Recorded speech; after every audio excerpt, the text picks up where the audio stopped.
Hi, I'm Amyn, and today I'm going to be answering your questions. So let's get started.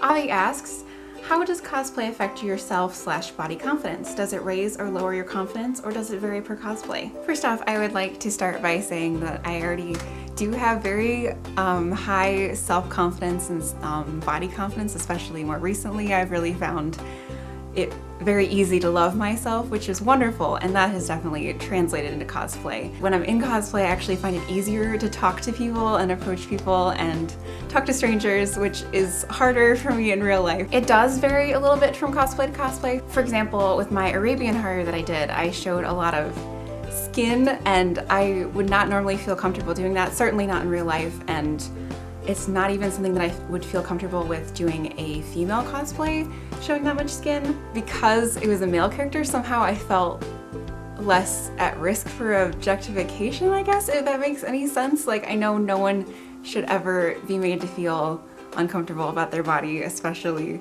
in cosplay, but it was a lot easier because it was Haru for some reason. And I've noticed that the cosplays that are more intricate, that I feel really proud of, that I put a lot of time into, I feel more confident in them and more capable of talking to people in them, which is kind of weird, but it happens. Webcam Nick asks, are you coming to Retro Game Con this year? And if so, can I interview you again? Absolutely. I am planning right now to come to Retro Game Con. It's going to be 2 days this year, which is pretty awesome, and I am hoping to apply for the Artist Alley, but as of the point that I'm making this video, that hasn't been opened yet, but hopefully that works out. He also asks when I'm going to cosplay Azula from Avatar. She's not really on my radar, but I will think about it. Roy Lily says, oh man, everyone's doing Q&As at the moment. They really are. Like, I think there's 5 different people that I'm following right now that have just done a Q&A. It's like, it must be a good time for it or something, I guess. What is one of your favorite con moments when interacting with someone you just met or a stranger?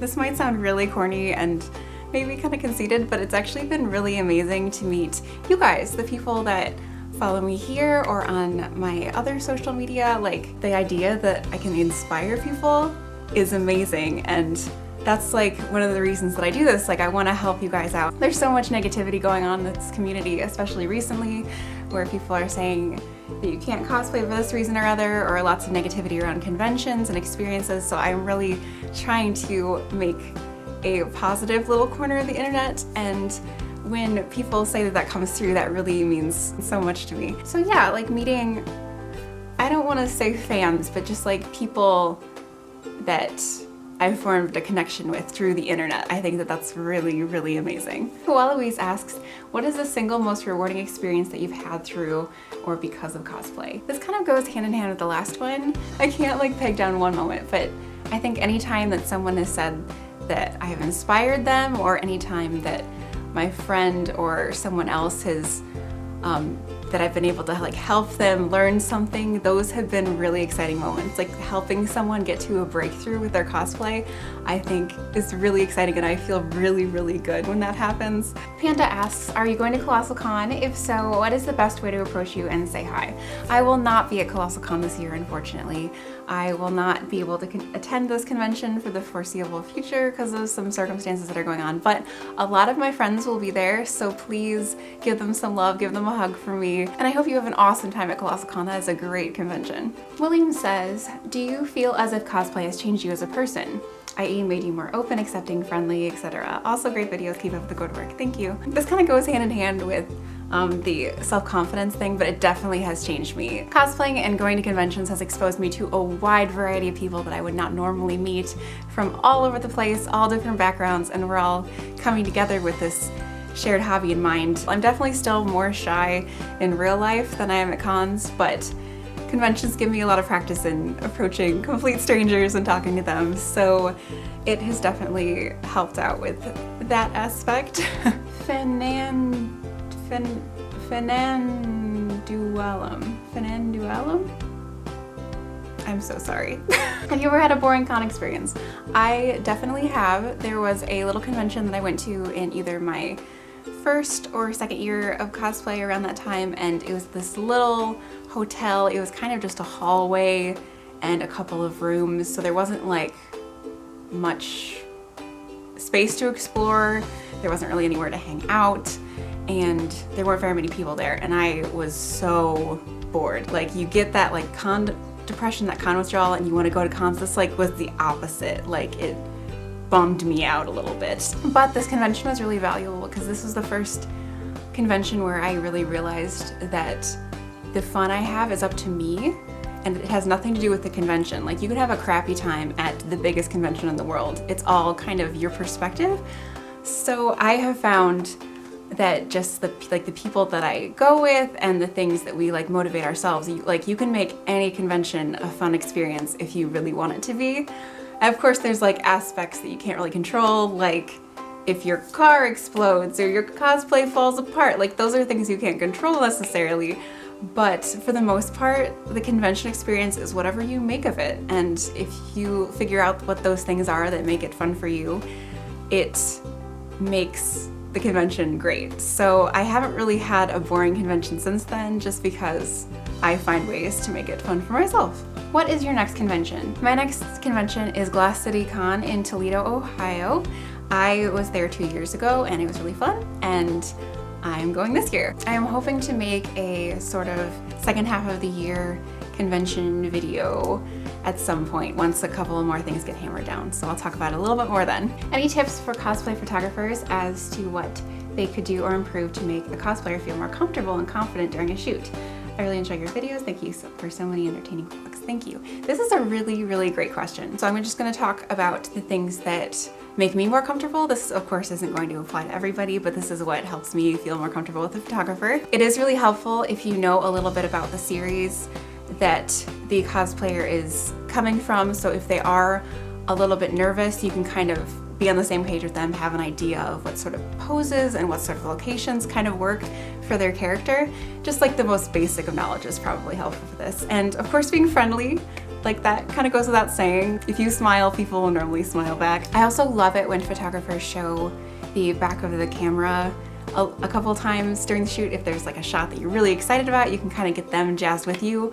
And it's also helpful because the cosplayer might notice something either about their expression or something that's a little off on their cosplay that you wouldn't necessarily notice, but that they can like then fix. Because I've had that happen a couple times where I've had like a cuff that's flipped, or my wig wasn't straight, or my expression was weird, and it's really helpful for them to kind of see from your perspective and be able to fix those things, because then they'll be happier with the whole rest of the shoot. And if the cosplayer is especially shy, it's probably a good idea to have just some sort of basic set of poses in mind that are like kind of a little bit of variety, like a full body, an action shot, a waist up, like just a couple basic staples. Then that way, if the cosplayer isn't really fully ready to commit or is nervous, they'll at least have like a nice variety coming out of the shoot and still be excited about the work. And if anybody who's watching this has any other tips for what they love to see when working with photographers, just go ahead and comment down below. I would love to hear them. Aruka Rar says, do you have any tips for cosplay photo shoots? By the way, love your videos. Greetings from Germany. Oh, hi! Hi, Germany! This kind of goes hand in hand with the other question. So on the other side, being the cosplayer going into a photo shoot, photographers are awesome, very talented, very inspired, but anything you can do to help them out definitely will make the experience go better. So it's a good idea to have a variety of poses, some ideas that you have in mind for photos, so if they run out of ideas or you run out of ideas, you can kind of feed off of each other. I am definitely a big proponent of the practicing in front of the mirror philosophy. Anything that you can do to feel more comfortable in your cosplay with your character. You could look up fan art to kind of get an idea of poses you might want to recreate, anything you can do to kind of know exactly what you want out of the photo shoot going into it. Because nothing takes the energy out of a photo shoot like running out of ideas. Charismatic Alpaca says, do you cosplay more characters that you identify with or characters that you admire? And do you ever cosplay purely based on design, i.e. characters that you don't really like? I think in general I do cosplay characters more so that I identify with than I admire. It just helps me feel more connected to them when I'm wearing them, and it's sort of my way of paying homage to this character that I relate to. I definitely do a couple that I admire that I don't relate to, though sometimes that seems to stress me out a little bit more and I set higher standards for myself than I probably need to. For example, I still have not cosplayed Valthier because I love him and I don't want to do him wrong, even though there's not really a way of doing it wrong, but you know, it's just like, I put so much pressure on myself. And the other half of the question, do you ever cosplay purely based on design, i.e. characters you don't really like? No, I never pick purely on design. I always like my characters that I do because that is the reason that I cosplay, is to be able to embody these characters that I enjoy so much.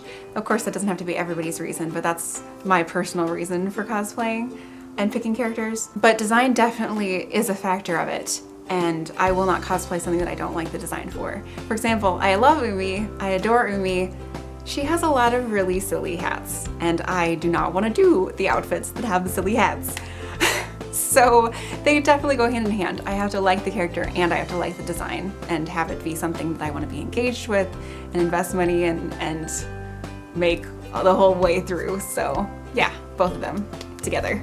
Panda says pancakes or waffles. Definitely pancakes. Heartmaster says, how did you get so good at makeup? Does the makeup you put on vary from cosplay to cosplay, or is it the same for the most part? Any suggestions for people with sensitive skin? First of all, thank you so much. That's really sweet of you to say.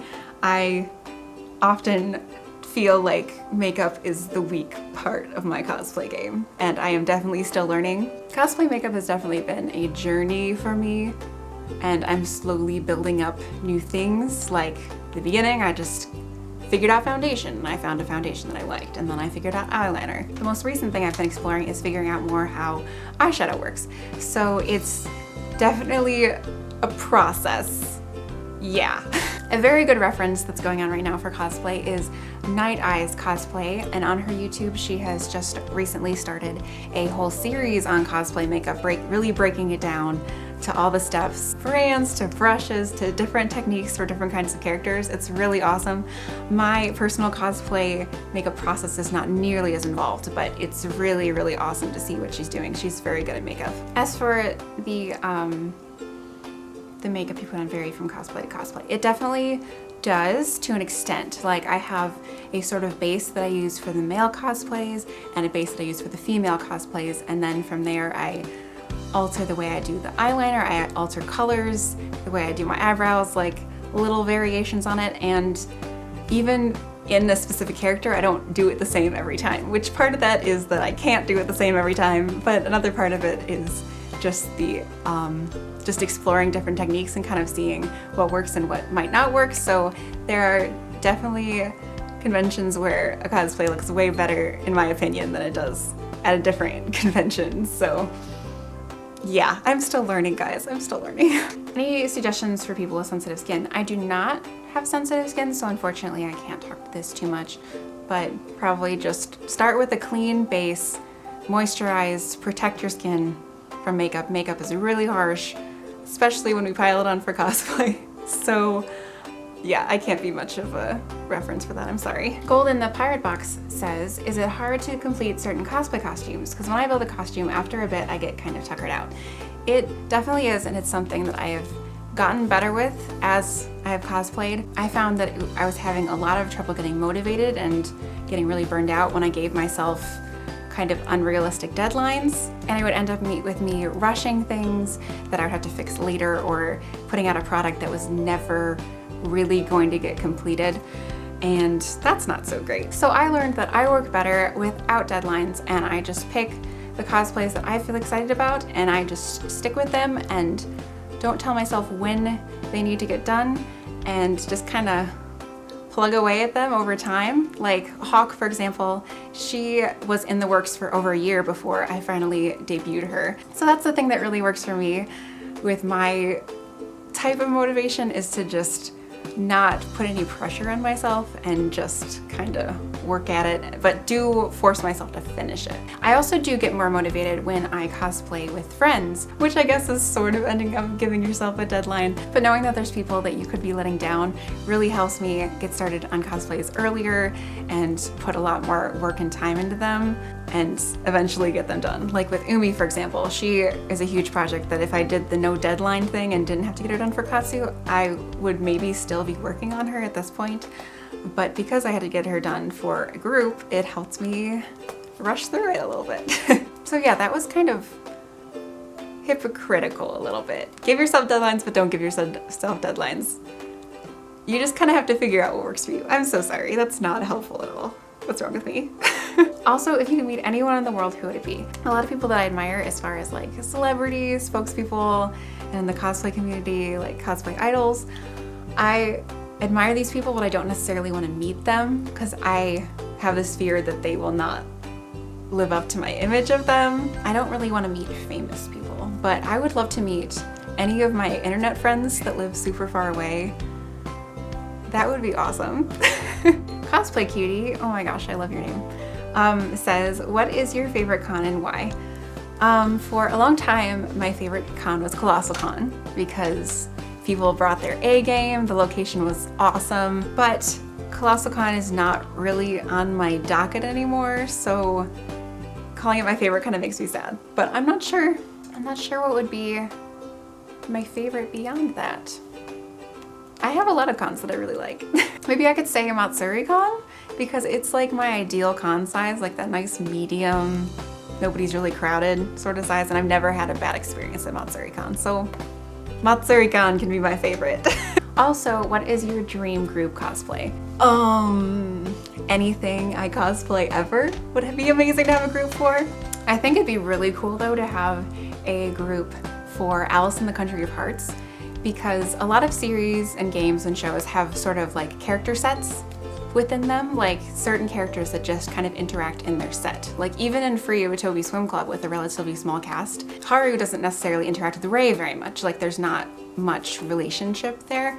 But in Alice in the Country of Hearts, all of the characters kind of have some sort of feelings about all the other characters. It's really cool like that. So I feel like it'd make it really easy to have like a photo shoot and kind of interact with each other during the convention. And I really just want to be Boris. I would love to be the Cheshire Cat. So if anybody wants to join me, let's do it. Let's do it right now. I would also love to have an Isabella for my Dragon Age 2 group. Like I think she'd make a nice character set for the people that I have, because she interacts with Fenris and with Meryl and they work well. I would love to have an Isabella or anybody. If anybody wants to cosplay Dragon Age with me, hit me up. Francesca asks, why do you not like Nico and Hanayo? I should have seen this coming. Okay, I'm gonna start first of all and say that Nico as a character is fine. I have no problem with Nico as a character. She's funny, she kind of does the comedic relief, it's hilarious the way that she like literally runs away from her problems. But she's kind of a really awful friend. This is gonna be really unpopular opinion time, okay guys? She's a really bad friend.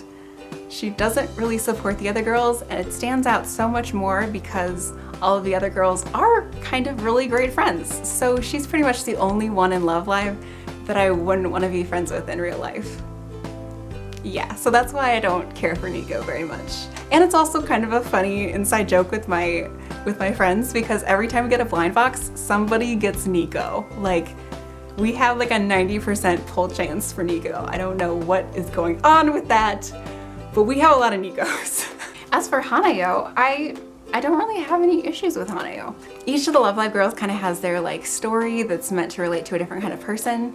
And the ones that I relate to, especially as you guys probably know, is Umi and Ellie's story. And Hanayo's doesn't really do it for me, and that's fine. It doesn't have to. She's not for me. Yeah, I'm fine with Hanayo. I feel nothing towards Hanayo. Hanayo is fine. The Jelly Bean says, what got you into cosplay and who was the first character you ever cosplayed? I got into cosplay by looking up fan art on DeviantArt, and my first cosplay ever was Vincent Valentine from Final Fantasy VII. And if you'd like to hear more about both of those things, I went into more detail on them in my cosplay tag. So if you want to find out more about those things, that is where they are. And on that note, that is all of the questions. Thank you guys so much for asking them. This has been really, really fun. The question that I will leave with you guys today is the question about cosplay photo shoots. What recommendations do you have for photographers? What recommendations do you have for cosplayers working with photographers? Please put those all down below so we can help each other out. And I will see you guys in the next video. Bye!